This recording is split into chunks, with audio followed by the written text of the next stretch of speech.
আমরা যদি মানসিকভাবে আমাদের যোগ্যতা প্রমাণ করার সুযোগ না পাই, আমরা মানসিকভাবে ভেঙে পড়ছি। আমাদের অসংখ্য ভাইয়েরা গ্রামে যেতে পারছে না, আমাদের অসংখ্য ভাইয়েরা ঈদগুলো একটু ঢাকা করতে হচ্ছে। ওই দিন আমি শুনলাম অনেকে বক্তব্য বলছেন, এখন একটা দেশে এই ধরনের বৈষম্য কেন হবে? হওয়ার প্রশ্নে আসে না।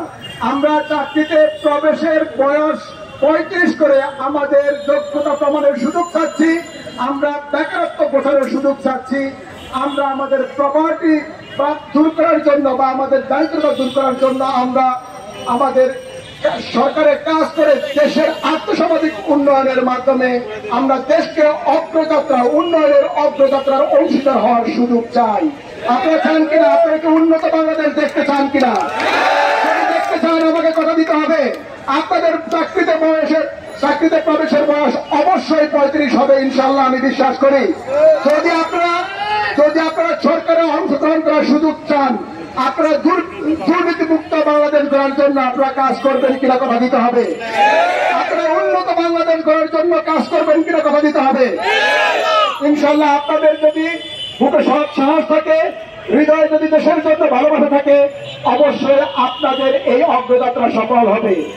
আমি বিশ্বাস করি আমাদের শুধু বাংলাদেশের রত্ন না, সারা পৃথিবীর রত্ন আমাদের বর্তমান যিনি আমাদের অভিভাবক রয়েছেন, আমাদের রাষ্ট্রের আমাদের সরকারের যিনি মূল অভিভাবক রয়েছেন, আমাদের প্রধান উপদেষ্টা, তিনি একজন উন্নত ব্যক্তিত্বের অধিকারী, তিনি একজন ভালো মানুষ, তিনি একজন অয়েল এডুকেটেড মানুষ এবং পৃথিবীব্যাপী অনেক জনপ্রিয় ব্যক্তিত্ব।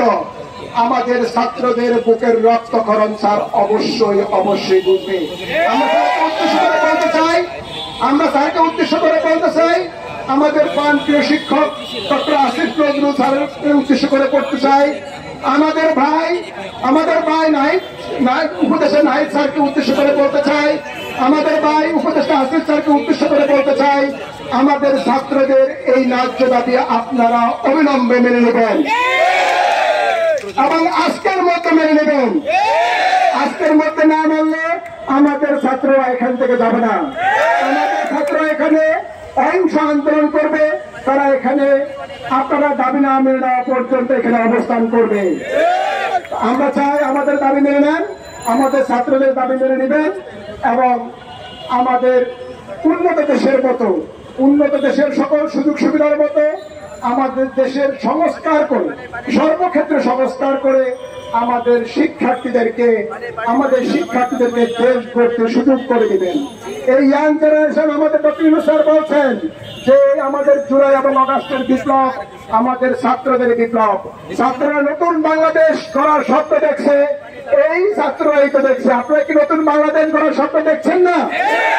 তাহলে আপনাদের দাবি মেনে নিতে হবে। ইনশাআল্লাহ সরকার মেনে নিবে। সবাই ভালো থাকবেন। আসসালামু আলাইকুম।